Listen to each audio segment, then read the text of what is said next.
तो आज मैं आपको प्लांट मूवमेंट के बारे में बताऊंगा। प्लांट मूवमेंट, मैंने इससे पहले वाली वीडियो में आपको हार्मोन्स के बारे में बताया, कैसे उनका फंक्शन होता है उनके बारे में बताया। प्लांट मूवमेंट के बारे में आज डिस्कस करेंगे। आपको पता है कि जो प्लांट होते हैं वो अर्थ में एक ही जगह कांस्टेंट रहते हैं, क्योंकि वो एक जगह से दूसरी जगह मूवमेंट नहीं करते। लेकिन फिर भी उनके प्लांट के जो अलग अलग पार्ट्स होते हैं, जैसे रूट्स, लीव्स, स्टेम, इनकी मूवमेंट पॉसिबल है जब इन्हें किसी एक्सटर्नल स्टिमुलस जैसे लाइट, ग्रेविटी, केमिकल, वाटर और टच के इफेक्ट में लाया जाता है। जब इन्हें किसी एक्सटर्नल स्टिमुलस जैसे आपका लाइट, ग्रेविटी, केमिकल, वाटर और टच के कांटेक्ट में या इफेक्ट लाया जाता है, तो ये इनकी जो मूवमेंट है पॉसिबल हो सकती है। ये जो मूवमेंट होती है प्लांट की, ये प्लांट के हार्मोनों की जो एक्टिविटी होती है उसके टू रीजन में, मतलब दो क्षेत्रों में, किसके कारण होती है? अनइक्वल ग्रोथ के कारण होती है। किसके कारण होती है? अनइक्वल ग्रोथ के कारण होती है। अब प्लांट की मूवमेंट को अगर कैटेगराइज करें तो दो टाइप की होती है। एक तो ट्रॉपिज्म, दूसरा नेस्टीज। ट्रॉपिज्म और नेस्टीज। अब देखिए ट्रॉपिज्म क्या होता है। देखिए सबसे बढ़िया है ट्रॉपिज्म, मतलब ट्रॉपिस मूवमेंट है, ट्रॉफिक मूवमेंट। ट्रॉपिज्म सबसे पहला है ट्रॉपिज्म मूवमेंट।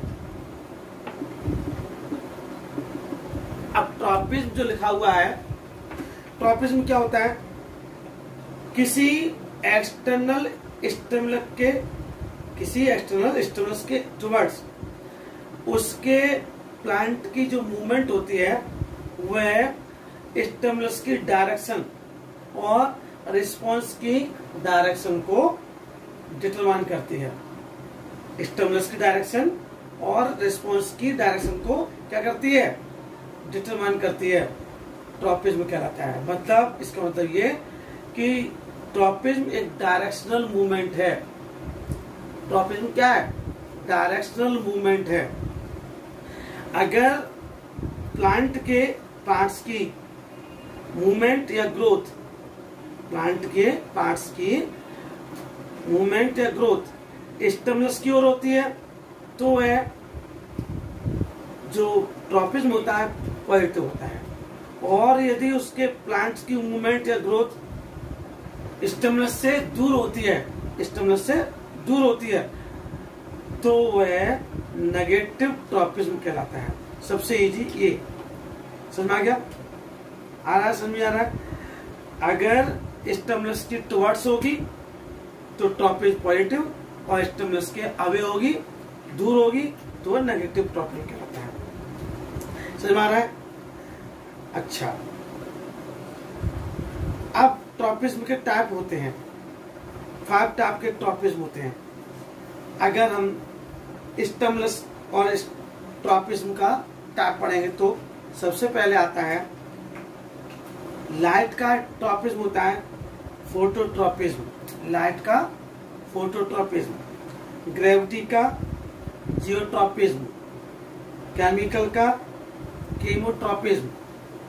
वाटर का हाइड्रोट्रॉपिज्म और टच का थिग्मोट्रॉपिज्म।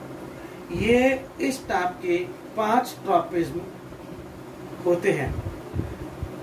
5 टाइप के ट्रॉपिज्म मेन माने जाते हैं, क्योंकि इन्वायरमेंट ऑफ 5 टाइप के स्टिमुलस बताया था मैंने आपको। प्लांट के लाइट, ग्रेविटी, केमिकल और वाटर, टच, और इसी के 5 ट्रॉपिज्म होते हैं।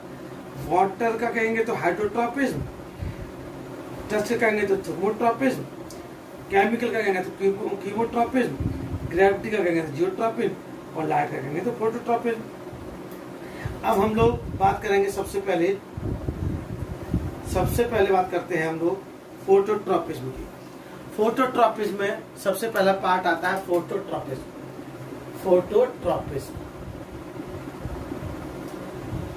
अब ध्यान से देखिएगा, फोटोट्रॉपिज्म। अब फोटोट्रॉपिज्म में क्या है, जब प्लांट की रिस्पॉन्स लाइट के टुवर्ड्स होती है, किसकी होती है, लाइट स्टिमुलस के टुवर्ड्स रिस्पॉन्स होती है, तो ये फोटोट्रॉपिज्म कहलाता है। और यदि प्लांट पार्ट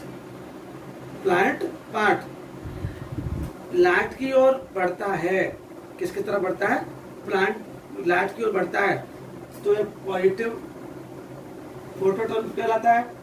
और अगर ये लाइट से दूर हटता है तो ये नेगेटिव फोटोट्रॉपिज्म कहलाता है। समझ आ गया। अब जैसे प्लांट का जो स्टेम होता है वो सनलाइट की ओर झुकता है, इसलिए हमेशा जो प्लांट का स्टेम होता है वो पॉजिटिव फोटोट्रॉपिज्म को क्या करता है, शो करता है। हमेशा जो प्लांट का जो स्टेम होता है उसका स्टेम हमेशा पॉजिटिव फोटोट्रॉपिज्म शो करता है, जबकि उसकी जो रूट्स हैं, रूट्स हमेशा क्या होती है, रूट्स हमेशा लाइट से दूर मूवमेंट करती हैं, इसलिए प्लांट की जो रूट होती है नेगेटिव फोटोट्रॉपिज्म शो करती हैं। क्या करती है, उसकी नेगेटिव फोटोट्रॉपिज्म शो करती है। क्लियर, ये हो गया फोटोट्रॉपिज्म। दूसरा है जियोट्रॉपिज्म। कौन सा बच्चों, सेकंड जियोट्रॉपिज्म, ग्रेविटी के प्रति जियोट्रॉपिज्म।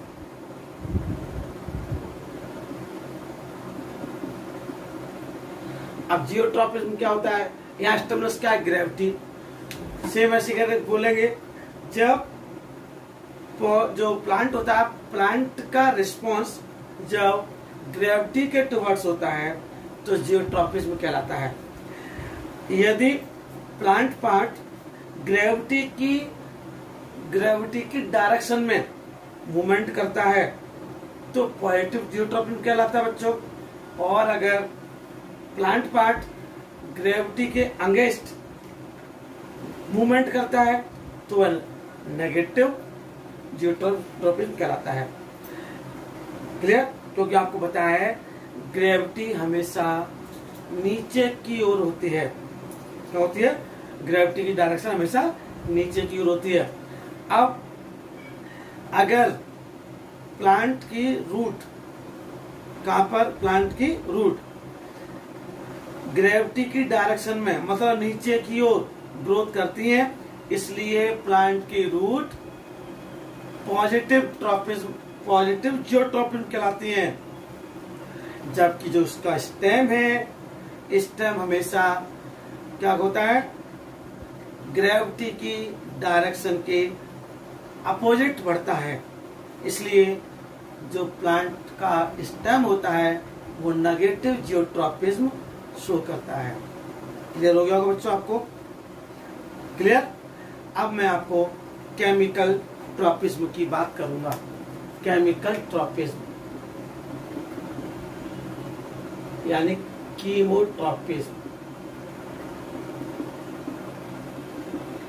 मतलब अगर प्लांट की रिस्पॉन्स किसके प्रति, केमिकल के टुवर्ड्स होती है, तो वह कीमोट्रॉपिज्म कहलाता है। यदि प्लांट पार्ट केमिकल की तरफ मूवमेंट करता है तो वह पॉजिटिव कीमोट्रॉपिज्म कहलाता है। और यदि प्लांट पार्ट केमिकल के अगेंस्ट मूवमेंट करता है तो वह नेगेटिव कीमोट्रॉपिज्म कहलाता है। समझ आ रहा है। जैसे जो फ्लावर में फर्टिलाइजेशन होता है, किसका? फ्लावर में जो फर्टिलाइजेशन होता है वो केमिकल यानी कीमोट्रॉपिज्म का सबसे बेस्ट एग्जांपल है। क्लियर हो रहा है? अब मैं बात करूंगा हाइड्रोट्रॉपिज्म।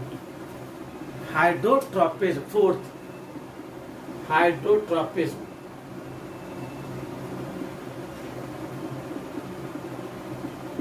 अब हाइड्रोट्रॉपिज्म है, हाइड्रोट्रॉपिज्म में अगर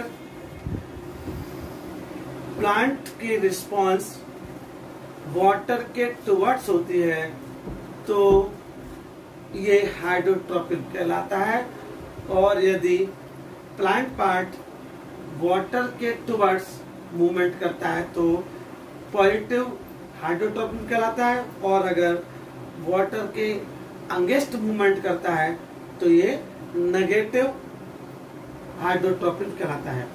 अब आपको पता है जो प्लांट की रूट है वो हमेशा कहाँ ग्रोथ करती है, क्या मूवमेंट करती है? वाटर की तरफ, इसलिए प्लांट रूट हमेशा पॉजिटिव जियोट्रॉपिज्म हाइड्रोट्रॉपिज्म कहलाती है। क्लियर? अब लास्ट है थिग्मोट्रॉपिज्म। Thigmotropism, thigmotropism.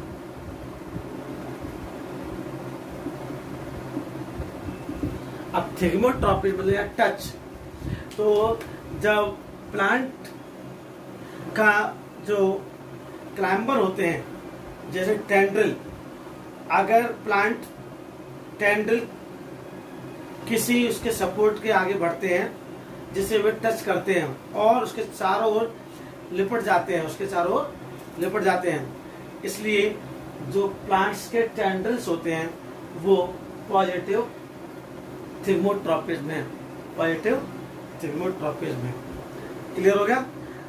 इन सब के डायग्राम में भी आपको बना के देखने हैं, मैं भी आपको दिखाता हूँ। ये सब ट्रॉपिज्म आपको मैंने बता दिया बिल्कुल, कैसे कौन सा पार्ट पॉजिटिव होता है, कौन सा नेगेटिव होता है, कौन सा प्लांट किस तरह से मूवमेंट करता है।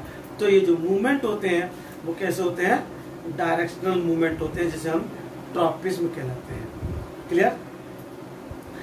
अच्छा, अगर हम इसका उल्टा कहें, पहला था ट्रॉपिज्म, दूसरा है प्लांट मूवमेंट का नेस्टीज। कौन सा है? नेस्टीज। इसमें रिस्पांस की जो डायरेक्शन थी टुवर्ड्स की तरफ होती है, किसकी तरफ होती है? स्टेमस के टुवर्ड्स होती है। इसमें डिटरमाइन नहीं करती, इतना डिफरेंस है। ये नॉन डायरेक्शनल मूवमेंट होता है। नेस्टीज मतलब नॉन डायरेक्शनल मूवमेंट, इतना डिफरेंस है। किसी एक्सटर्नल स्टिमुलस के टुवर्ड्स जो रिस्पांस होता है उसकी मूवमेंट क्या स्टिमुलस की डायरेक्शन के को क्या नहीं करती? डिटरमाइन नहीं करती, इसलिए नेस्टीज मूवमेंट कराती है। ट्रॉपिज्म डायरेक्शनल मूवमेंट होता है और नेस्टीज नॉन डायरेक्शनल मूवमेंट होता है। समझ में आ गया? क्योंकि जो ट्रॉपिज्म होता है, ट्रॉपिज्म में प्लांट के पार्ट की क्या होती है? डायरेक्शनल मूवमेंट होती है, जबकि नेस्टीज में प्लांट के पार्ट की कोई डायरेक्शनल मूवमेंट नहीं होती। सुना रहा है? अब जैसे मैं अगर टच मी नॉट, जैसे आपने पढ़ा हुआ मिमोसा पुडिका को अगर आप टच करते हैं तो उसकी जो लीव्स होती हैं बंद हो जाती हैं। ये क्या है? ये नेस्टीज मूवमेंट है। क्यों? और यहाँ टच क्या है? स्टिमुलस है। ऐसे डेंडेलियन जो फ्लावर होते हैं उनकी जो पेटल्स होती हैं तो खुलती हैं कब? बहुत तेज लाइट में, और शाम को वो बंद हो जाती हैं। तो ये भी क्या है? ये भी एक नेस्टीज मूवमेंट है, और इस केस में लाइट क्या है? स्टिमुलस है। ऐसे मून फ्लावर की जो पेटल्स होती हैं वो बहुत सुबह तो बहुत तेजी से बंद हो जाती हैं, और जब अंधेरा होता है तो वो उसकी पेटल्स खुल जाती हैं। ये भी मून फ्लावर भी एक नेस्टीज मूवमेंट का एग्जाम्पल है। क्लियर? और यहाँ स्टिमुलस क्या है? लाइट। समझ में आ रहा है? अब मैं आपको आ रहा हुआ क्वेश्चन में आपको, अब मैं आपको एनिमल्स में कोऑर्डिनेशन बताऊंगा। कोऑर्डिनेशन इन एनिमल्स, ध्यान से देखिएगा। कोऑर्डिनेशन इन एनिमल्स, यहां पर लिखेंगे कोऑर्डिनेशन इन एनिमल्स।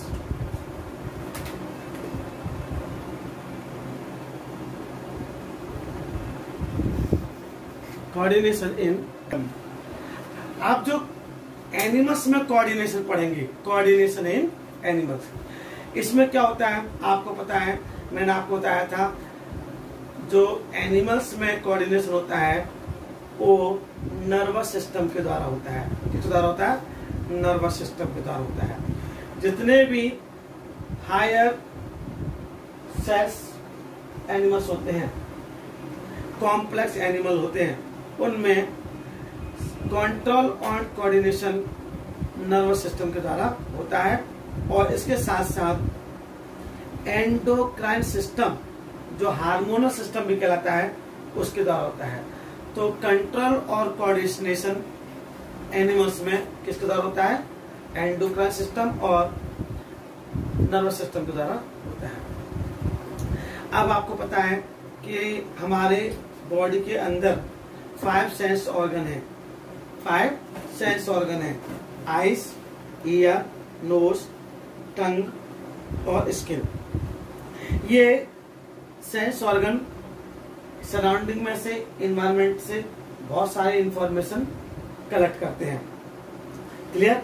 और इनमें इनके रिसेप्टर होते हैं। सेंस ऑर्गन में क्या होते हैं? रिसेप्टर। जैसे मैंने आपको बताऊंगा अभी, जैसे अगर मैं आपकी बात करूं, जैसे लाइट का रिसेप्टर कौन सा होता है? Photo receptor. Photo receptor. अगर मैं ईयर की बात करूं, ईयर में कौन सा होता है? Sound receptor. Sound receptor. अगर मैं इसकी नोज की रिसेप्टर बात करूं तो कौन सा होता है? Olfactory receptor. अगर टेस्ट की बात करूं तो टेस्ट रिसेप्टर या गस्टेटरी रिसेप्टर। और अगर मैं स्किन की करूं तो थर्मो रिसेप्टर। ये रिसेप्टर कहलाते हैं। पहला फोन रिसेप्टर, दूसरा फोन रिसेप्टर जो आपकी आंखों में प्रेजेंट होते हैं, आपकी आईज में प्रेजेंट होते हैं। फोन रिसेप्टर जो आपके ईयर में प्रेजेंट होते हैं। ऑल्फैक्टरी रिसेप्टर जो आपकी नोज में प्रेजेंट होते हैं। गस्टेटरी रिसेप्टर जो आपको टेस्ट की पहचान कराते हैं और टंग में प्रेजेंट होते हैं। और थर्मो रिसेप्टर जो आपकी स्किन में प्रेजेंट होते हैं। सुना गया? तो रिसेप्टर शरीर, बॉडी का एक ऐसा ऑर्गन होता है जो आपके नर्वस सिस्टम, स्पाइनल कॉर्ड और ब्रेन से जो इंफॉर्मेशन भेज जाती है उनके प्रति, उसके अकॉर्डिंग स्टिमुलस के प्रति अपनी रिस्पॉन्स शो करते हैं, अपने रिस्पॉन्स शो करते हैं। आपको पता होगा कि जो भी एक्टिविटीज होती हैं कोऑर्डिनेशन में, इस कोऑर्डिनेशन में, वो कोऑर्डिनेशन में 2 टाइप के सिस्टम होते हैं। 2 टाइप के सिस्टम होते हैं। पहला सिस्टम होता है नर्वस सिस्टम, दूसरा होता है एंडोक्राइन सिस्टम या हार्मोनल सिस्टम। मतलब कंट्रोल और कोऑर्डिनेशन मतलब आपको बताया था, इसमें 2 सिस्टम काम करते हैं, एक तो नर्वस सिस्टम, दूसरा एंडोक्राइन या हार्मोन सिस्टम। अब मैं आपको अगली वीडियो में नर्वस सिस्टम और हार्मोनल सिस्टम के बारे में डिटेल में बताऊंगा।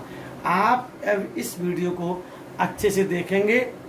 कंट्रोल कोऑर्डिनेशन में मैंने आपको प्लांट मूवमेंट बताया, कितने टाइप के मूवमेंट होते हैं बताया, ट्रॉपिन कितने टाइप के होते हैं वो बताया, कोऑर्डिनेशन एनिमल किसमें होते हैं, किसके द्वारा होते हैं वो बताया, सेंस ऑर्गन के बताया। ये आप सारे चीजें अच्छे से करेंगे तो मैं आपको नेक्स्ट वीडियो में ह्यूमन नर्वस सिस्टम बताऊंगा। मैं आपसे पूरी कमिटमेंट के साथ कह सकता हूं कि आप बस अच्छे से वीडियो देखिएगा तो पूरी आप अच्छे से स्टडी कर सकते हैं। Thank you so much.